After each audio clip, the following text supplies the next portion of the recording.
तो स्वागत है आज के इस नए विश्लेषण में। आज हम एक ऐसे विषय पर बात करने वाले हैं जिसने वाकई काफी हलचल मचा रखी है। हाल ही में विक्ट्री विद अभी नाम के सोर्स चैनल ने 10 मई 2026 को एक बहुत ही बड़ा और बहुप्रतीक्षित अपडेट शेयर किया है। ये अपडेट सीधे तौर पर सीईओ ऐश मुफारे की कंपनी के ग्लोबल लॉन्च के बारे में है।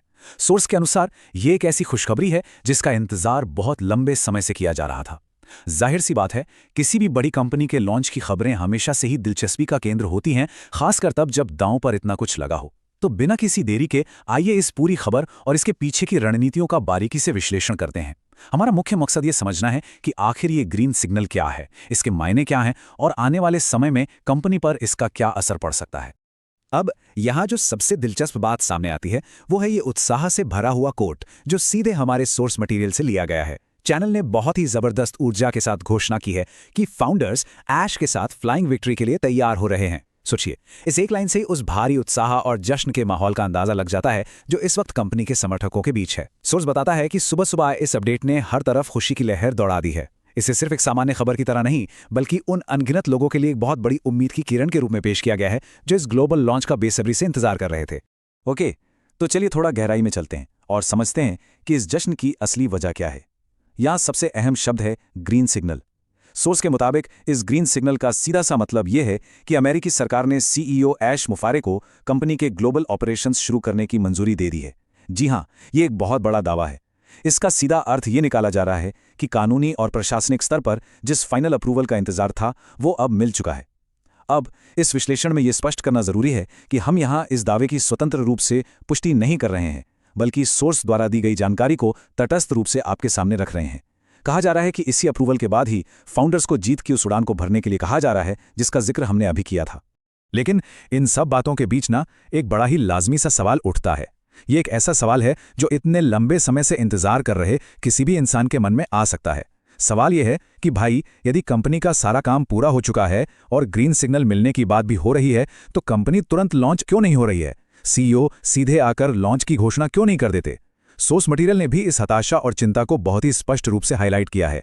जब मंच सज चुका है और सब कुछ तैयार बताया जा रहा है, तो फिर देरी किस बात की है? हमारी इस चर्चा का अगला कदम इसी अहम सवाल का जवाब खोजना है। इस देरी को समझाने के लिए सोर्स ने एक कमाल की तुलना की है। इसे ऐसे समझिए, मान लीजिए आपको अपने घर के पीछे लकड़ी का कोई छोटा मोटा ढांचा बनाना हो। वहां किसी सरकारी परमिशन की जरूरत थोड़ी ना होती है। कोई भी अपनी मर्जी से उसे कभी भी शुरू कर सकता है, शायद पड़ोसियों को भी पता न चले। लेकिन जब बात एक विशाल ग्लोबल कंपनी की हो ना, तो रातों रात और छिपकर कुछ भी लॉन्च नहीं किया जा सकता। बड़ी कंपनियों को सख्त सरकारी नियमों का पालन करना ही होता है।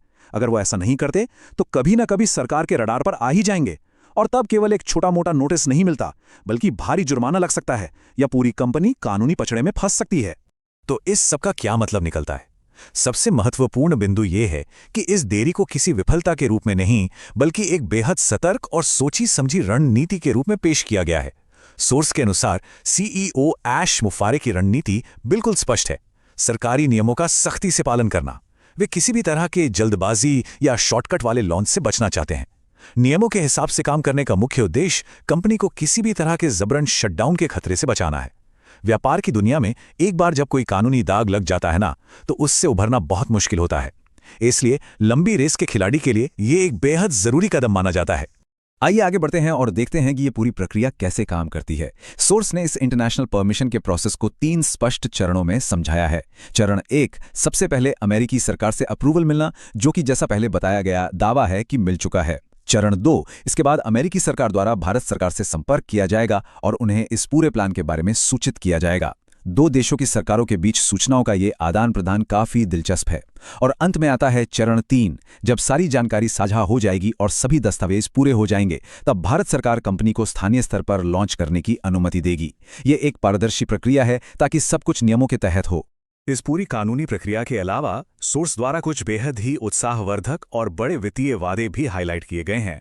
सीधे तौर पर खाली जेबों, वॉलेट और बैंक खातों को पूरी तरह से भरने की बात कही गई है। समर्थकों को फ्लाइंग विक्ट्री के लिए पूरी तरह से तैयार रहने को कहा गया है। इसके साथ ही ये भी दावा किया गया है कि लॉन्च बटन बस दबने ही वाला है, यानी सफलता बस कुछ ही कदम दूर है। और आखिर में चैनल ने अपने दर्शकों का उत्साह बढ़ाने के लिए एक कॉल टू एक्शन भी दिया है कि कमेंट सेक्शन में "we are in to win it", यानी हम यहां जीतने के लिए आए हैं, लिखें। ये दर्शकों की ऊर्जा को जोड़े रखने का एक बड़ा तरीका है। तो इस पूरी चर्चा के बाद एक अहम मोड़ सामने आता है। अमेरिकी सरकार के इस ग्रीन सिग्नल के दावों और इन भारी भरकम वादों के बीच एक बड़ा सवाल हम सभी के सामने खड़ा है। सवाल यह है कि भले ही ग्रीन सिग्नल मिल गया हो, लेकिन अंतर्राष्ट्रीय नियमों और अनुमतियों की इस जटिल प्रक्रिया में असल में कितना समय लगेगा? और क्या ग्लोबल रेगुलेशंस इन बड़े वित्तीय वादों को उतनी ही तेजी से हकीकत में बदलने देंगे जितनी तेजी से इनकी उम्मीद की जा रही है?